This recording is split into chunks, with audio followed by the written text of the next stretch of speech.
Hey guys, welcome to the F Word. Recently, Elon Musk went on a podcast and said something that made basically every financial advisor in America roll their eyes. He said, and I'm paraphrasing, but barely, don't bother contributing to your 401k because robots are going to create some sort of insane abundance that retirement savings will essentially be irrelevant. He called it the supersonic tsunami of abundance. I have thoughts about this with a capital T. Who the f am I to tell you what to do with your money? My name is Priya and Sunny, currently managing millions of hardworking dollars. Enough foreplay. Let's talk Money. welcome to the F Word. Smart money. No bull.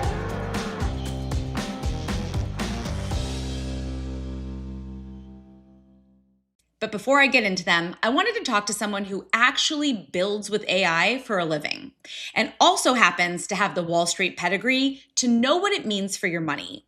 Because in this conversation, I'm really hoping to thread that all together.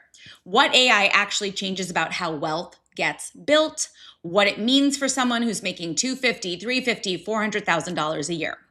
We're going to come back to Elon at the end, but first, let me introduce my guest. His name is Sunny Israni. Sunny started his career on the fixed income trading floor at Bank of America Merrill Lynch, deep in credit derivatives. From there, he went to Bloomberg, where he built analytics infrastructure that powered investment decisions across Wall Street. He's a CFA. He then built Clasp, a personal finance app, and now he's co-founded LightSwitch, AI automation for CPG companies. He also teaches technology and AI to MBA students at Columbia Business School and consults on AI strategy with Fortune 500 companies. He has lived on both sides of the equation, and that's why I wanted him here. We've also been friends for almost 10 years, and he's just a blast to talk to. Sunny, welcome to the F Word. Thank you for having me. I have been in awe of this podcast, and I'm so happy I finally get to make an appearance. We're so pleased to have you. And we've been talking about this for a long time. In fact, the only reason I know about the Elon article is because you texted me with it the other day. But before we get to that, you have such an incredible background and foundation for this conversation.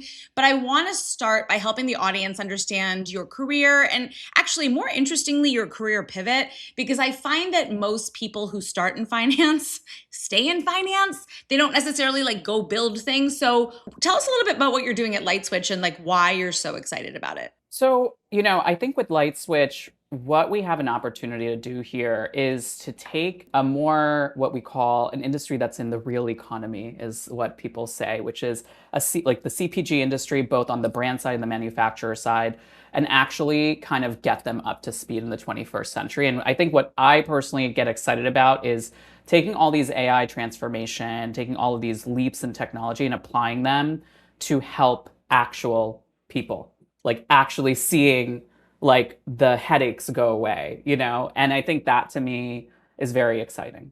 That's so overwhelming though. Are these brands that we'd see in Whole Foods? Yeah, some brands are in Whole Foods, some brands are in Target. We also work with some of the manufacturers for those brands, managing distribution. It's been an incredible educational experience, just learning about the food system in this country and just all of the things that happen right before you pick up that product off the shelf. It's incredible. Yeah. And I call it overwhelming, but I really just mean that's a lot of room to disrupt. Exactly. Yeah, exactly. I would say pre-AI, the state of this industry was already ripe for innovation, and now it's only just made it that much more compelling. Very cool. Very cool. Well, we're going to drop a link to LightSwitch in the show notes, but let's get into it. Okay. There's so much noise right now out there about what AI means for money, for careers, for wealth accumulation. I would say that most of it feels like speculation. Did you see? I don't know if you saw the DoorDash founder is building a hedge fund and AI agents are going to be the portfolio managers. Yeah, there's a lot of crazy shit happening. But from where you sit, what does AI actually change about how people build wealth? Just to respond to the preface of the question, I think we all have to stay very grounded in the hard reality that this current media landscape does not allow for clarity on what is actually happening in the real world. And that we've known this leading up to this moment, and now we're just reaching a fever pitch. So just like the way that the economics of this media landscape works, it really just rewards extreme bombastical visions of the future, dystopian future. That's really kind of what it is, and that's why podcasts like this are so important because it allows people to just cut through the noise. But to answer your question more directly, like what does AI mean in terms of building wealth? So obviously there's a lot of different ways to answer this. To focus it on like an individual person who has built their wealth, maybe specializing in one skill set, going deep on it, getting great high senior jobs in that role. What does AI do for someone like that? I would say that it kind of creates a case for people to become more of a generalist, right? To really understand the domains that are neighboring what they have developed a specialty in, and to be more open to, multiple revenue streams, to be more open to things that they may not have thought they need to do, and to kind of be a little bit more generalist in that sense. Those are really good insights. Not where I expected you to take the question, because I think about the listener right now. They're in their early to mid 30s. They are earning a solid six-figure income. I wouldn't necessarily say that they've built wealth. They've got the foundation in place. They're doing most things right, maxing contributions, maybe investing in a brokerage account, but they're still feeling behind in a way that they can't fully explain. And I'm thinking about them, like what should they be thinking about differently when it comes to where AI is heading? Yeah, so when I think of like that type of listener, ultimately, their major wealth building days are still ahead of them. And I would say the two parts of building wealth is human labor, human capital, right? And financial capital. And I would say human capital is going to play a very big role in someone at that stage of their life, especially going forward. And AI has a lot of implications on how we can make money with our time and energy. So I would say, first and foremost, really thinking about and having an honest, like, view on where you think your job is going, where you think your role is going, and more importantly, where you think the value of the skill sets that you've created is going. Because, some jobs are going to be here, new jobs are going to show up.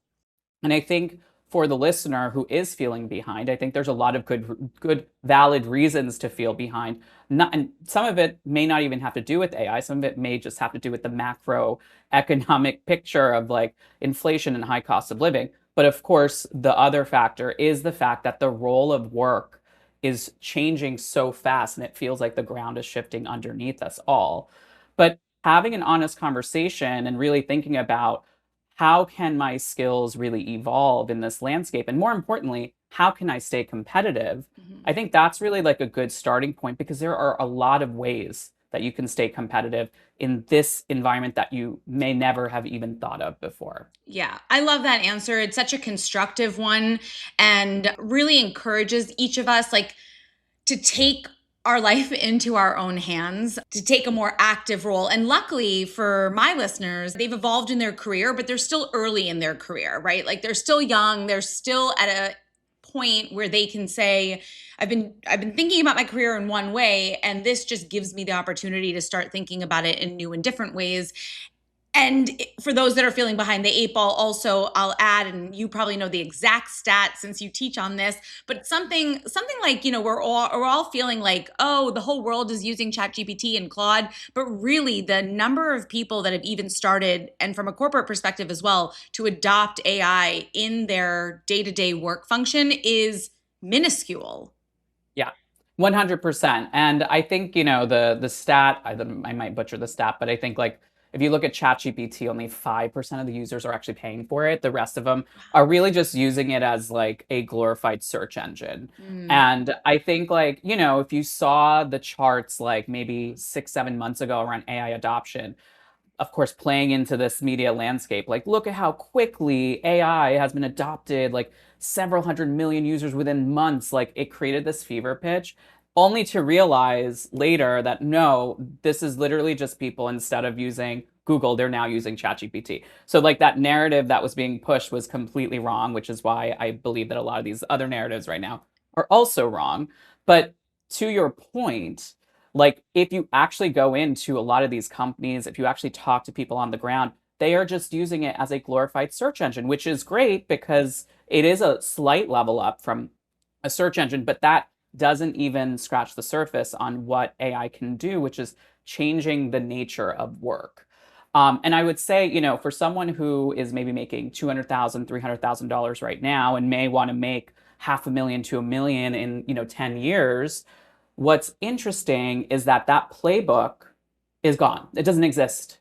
Like what you needed to do 10 years ago to make a million in 10 years is completely no longer valid, which to some people is scary, but to other people is actually exciting because we get to decide what the rules are right now. We get to kind of be out there on the forefront and redefine what it means to kind of achieve that level of success, which I think is a better mindset to adopt. Yeah, we talk a lot about like victim versus victor narratives, and again, be taking the like glass half full. What can I do with this? How do I turn this into an advantage for myself and be more proactive in your career? This is awesome. I love this stuff. And again, luckily, I love talking to this 30 something audience because they have enough behind them. They've learned sort of the hard lessons well, but they have their whole career ahead of them and can really turn this into an opportunity.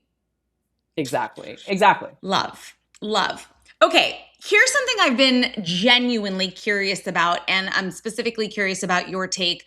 You're very close to this technology. You actually understand what it's capable of.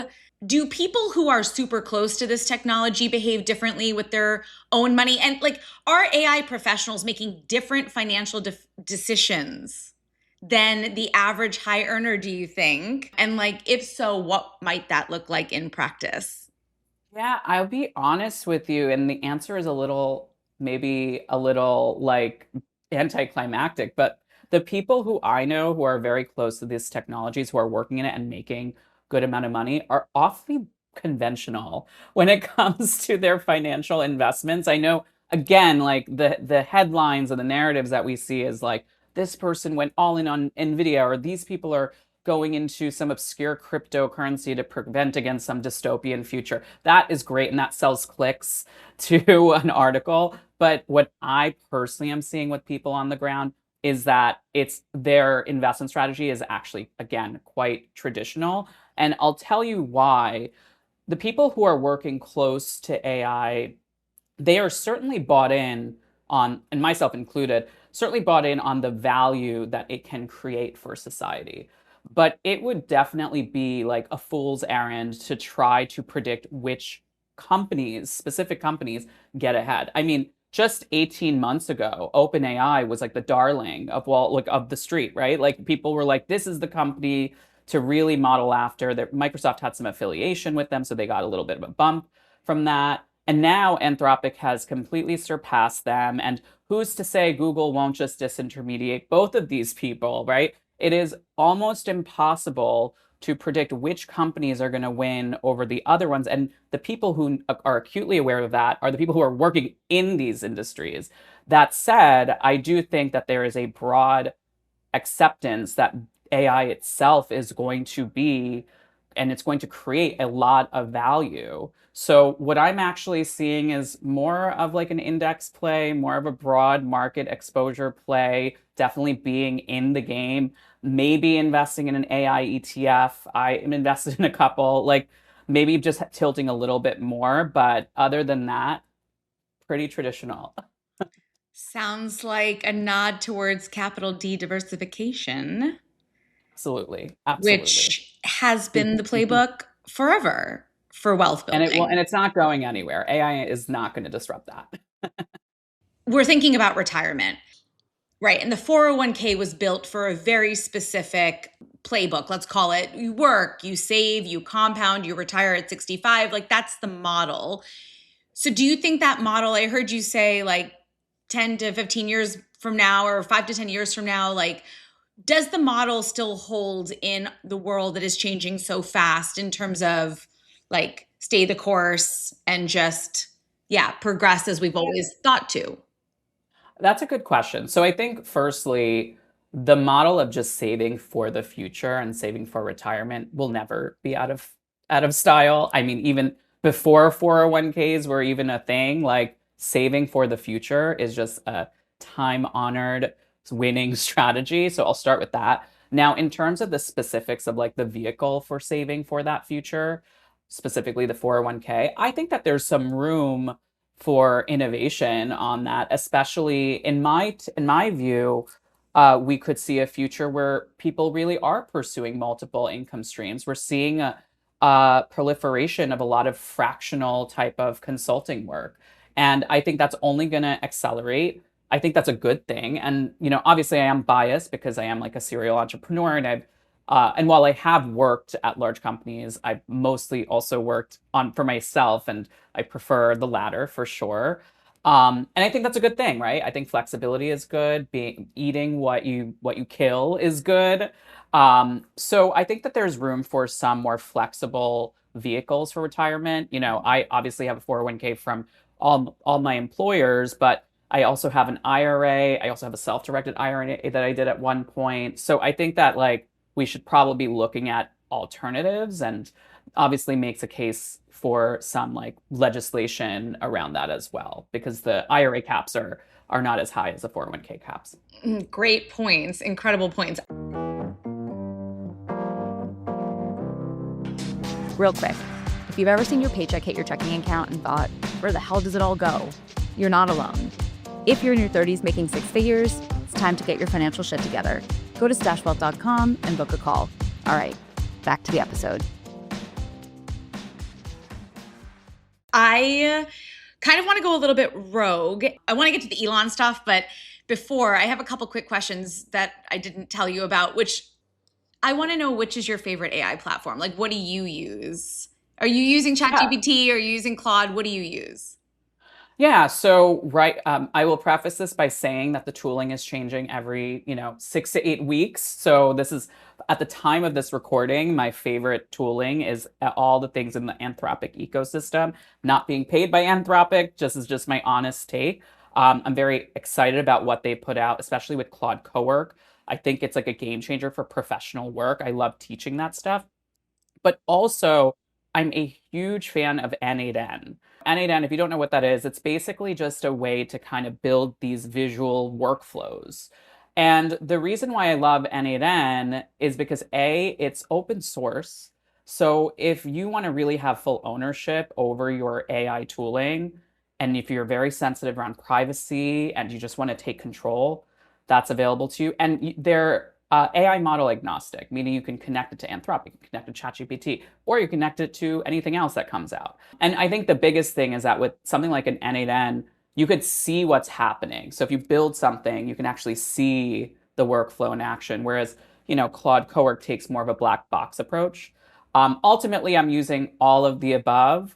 I still use ChatGPT, but I tend to use it purely for like all my personal stuff, like just like, what should I do this weekend? Or how can you help me write this very emotional text I'm sending? Stuff like that. But when it comes to like where I spend most of my days, it's really probably all the Anthropic products and N8N. Okay, that's very helpful. I need to look into N8N. You've told me about this, and you said you have a Yeah. YouTube video, which we'll link to your YouTube channel as well, because you have Yeah. so much great free content there. But with all the Fortune 500, Fortune 100 companies that you work with, I'm very curious, what would you say is like the number one ask that they're like, Sunny, we need our people to learn X? Is it just general adoption, or is there a specific thing that they're calling you in to teach?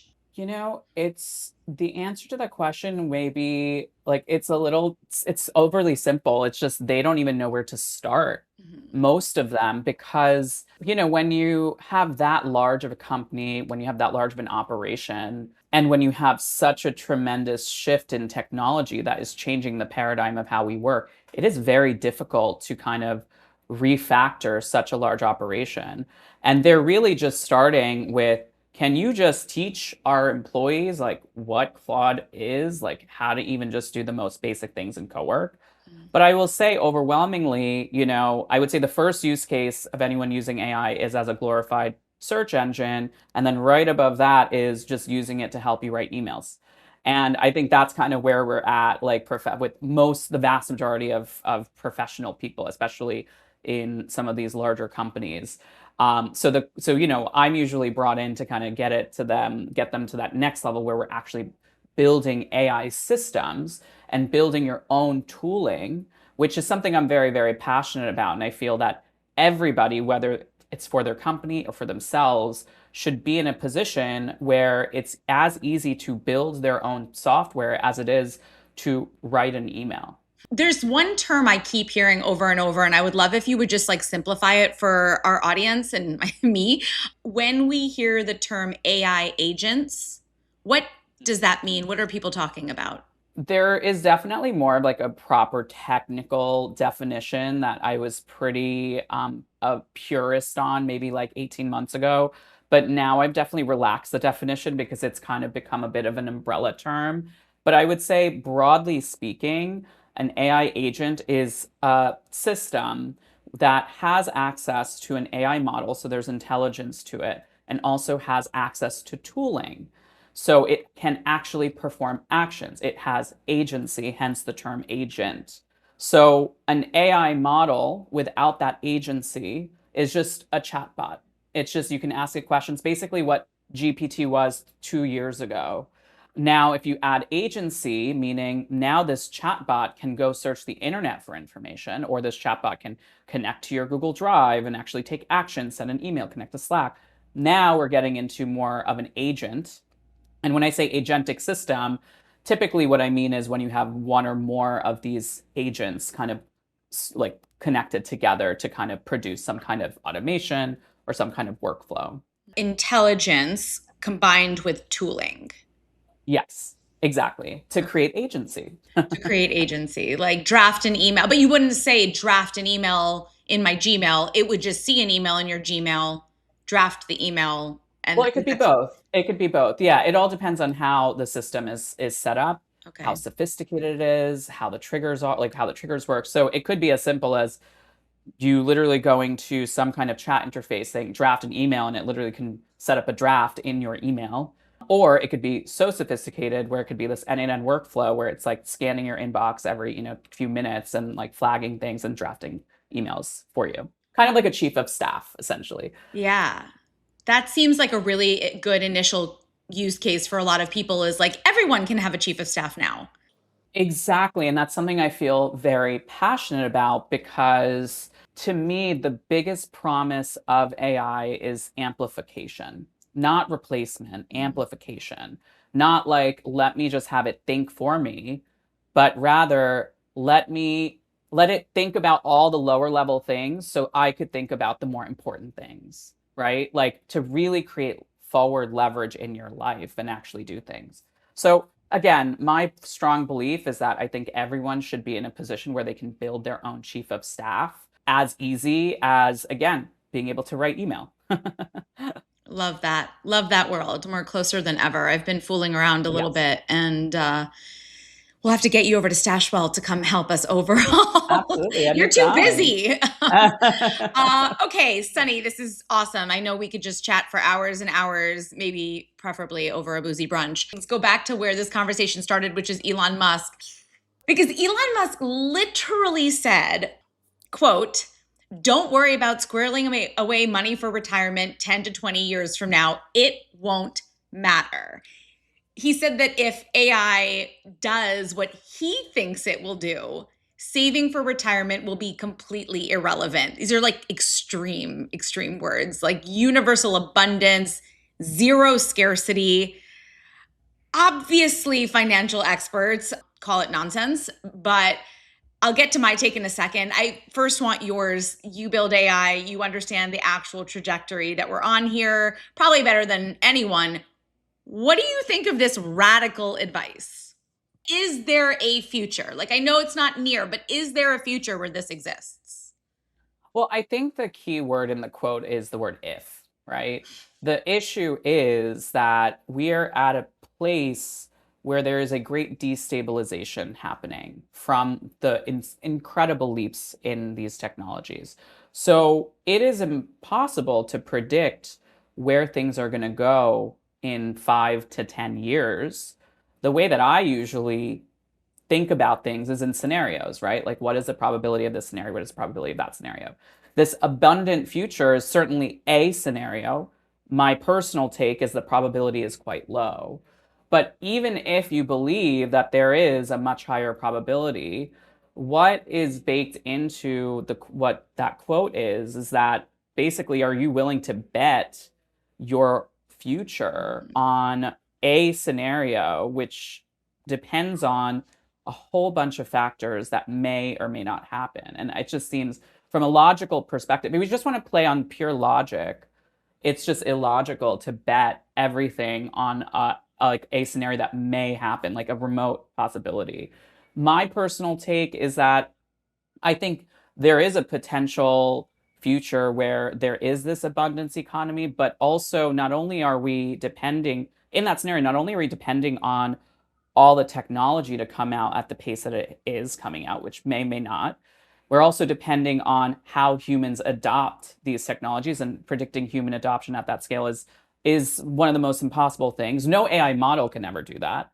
And on top of everything else, you are depending on policymakers, which I would say is even more unpredictable. So it's like all of these things have to line up. So it's like, why would a rational person like bet their entire future on this specific path happening when there is an entire universe of other possibilities that are also likely, maybe even more likely, that still require you to eat in the future, that still require you to have something in the bank to live.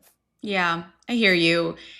You said the word rational, and it's like, why would a rational human ever say something like that? And then it's like, well, because maybe they're not so rational, or they have this freedom, like they have a level of freedom to be able to say something like that the rest of us don't. We have to actually be pragmatic. Yeah, I hate when headlines like that come out and then everyone's kind of like brushing off, like, oh, I'll think about my 401k later. It's like, no, you cannot outsource your financial security to a prediction about a supersonic, what did he call it? Tsunami. That's like not a retirement strategy. And even if for some reason, beyond the fundamentals of compounding, if you're going to throw that away, you just want to make moves to set your future self up, because best case, tell me what you think, you don't need all that money. You have there, and you can just be super generous. And I think we all hope that rich people feel compelled to be generous with their money. So be pragmatic, set up your 401k, save for retirement. If for some reason the dynamic of our world shifts and you end up having more than you need, okay, more to go around. Yeah, exactly. And I think like the biggest thing for me is it's very important to really be, I would say, media literate, right? Like really understand this media landscape. I think that's such an important topic because when you hear a statement from anybody, you have to just sit down and think about, well, why are they saying that? Like, what is the true motive? Is it to get attention? Is it to distract from something else? Is it because they really believe that? And if they really believe that, does that set of beliefs pertain to my situation? Like, it really requires like a moment to think about all these things because, again, as I said earlier, like this media landscape is primed to not really give us like the real reality of the situation, which again is why, podcasts like this are so important. Well, and guests like you are so important. I love your advice. It's simple, it's straightforward. It's what probably makes you such a great professor. And actually, that brings me to, what do you want to be known for in the eyes of your MBA students? Like, if you had to leave them with one message that Professor Israni left them with, what is the one thing you want them to take away into the world? Yeah. So this might be a slightly longer answer, but I've always taught a lot of like technical concepts to non-technical people. That's something I've always done. even when I was in finance, when I would do derivative trading, like part of my specialty was being able to like boil something down to its simplest essence. And I've always believed, even pre-AI, that like this technical, non-technical label is just like fake. It's just a way to create these like barriers to understanding. And now I'm so excited about what AI is doing in terms of just lowering the bar to actually be part of the conversation. So I think the thing I really hammer in to my students, not only the MBA students, but also some of the other work I do with high school students too, is that like you do not need to be intimidated by things you don't understand. And never has there ever been a time in history where you can actually sit down with an AI model and just have it explain to you something like you're a high school student, like you're a middle schooler even, and then build up from there. And the biggest thing is I just want people to be empowered by what they can build and what they can do right now, because the agency that everyone has never been higher than ever before in history. That is an awesome answer. Oh my God, so inspiring and so true. I was working with AI earlier today and I had it break down a legal contract like I was an eighth grader. I was like, and then Exactly. I was like, no, I think I need it like a seventh grader. Like, just get, like, take it down a notch. It's a great exercise. It's helpful. That's so empowering. Thank you for that. Yeah, Wow. anytime. To wrap, before I let you go, we have a little tradition here. It's a segment I call Best Bite. We always end the show with it, a bit of a palate cleanser. I'm a big foodie, as you know. We eat out together often. So I would love to know, what is the best thing you've eaten recently? I want your can't miss recommendation for where I need to go and what I need to order. Honestly, it's this one restaurant in Astoria, so I live in Astoria, that I literally go to at least once a week. And it's just like my comfort zone. It's my comfort food. It's this Thai restaurant called Noor Thai. And I love their like Thai fried rice with peanut sauce. And it's so delicious, especially for the long days working in this crazy world. I put it in a little bowl and I literally just get into bed and just eat it directly in bed. And put on some Housewives, and there I go. That's awesome. You paint a very vivid picture. So the Thai fried rice with the peanut sauce from Nora Thai in Astoria. Or Thai, yeah. Wonderful. Okay. Awesome. Thank you for that. It sounds delicious. And I love Thai food. I love anything that's like communal where you can like, Yeah. I love dishes coming out. I don't like to just sit there and eat one thing. I want like lots of food. I think Thai is like particularly good for that. But also would get in bed with a bowl of Thai fried rice. Yeah. Do not put that past me. Thank you. Thank you so much, Sunny. Where can we find you? How do we stay in touch? You have such great content that you give away for free. Tell us all your channels, where you're active so that we can continue following. Yeah, so I'm active on all the channels, but my primary is my YouTube. That's when you can find my long form content. I post a long form video every Thursday, and I cover all things around just like making sense of this crazy AI world, how to adopt things, how to do things, some tutorials, some like mental frameworks. But I'm available on Instagram, LinkedIn, obviously YouTube, even TikTok. I'm on all of it. Amazing. Okay, Sunny, thank you so much for being here. Thank you. This was fun. Yeah, it really was. To those listening, the world is changing fast. AI is real. The uncertainty is real. And I understand why hearing the richest man in the world say, don't bother saving for retirement might make you wonder, wait, should I actually be doing something different? Here's my answer. Maybe, but your retirement account, not the variable you want to mess with while you figure that out. If you think of someone who needs to hear this, I really hope you'll share this episode with them. And if you have a sec to leave us a review, that's the best way to help other people find the show. Please remember to like, follow, subscribe wherever you're listening. All right, that's it for today. See you next time.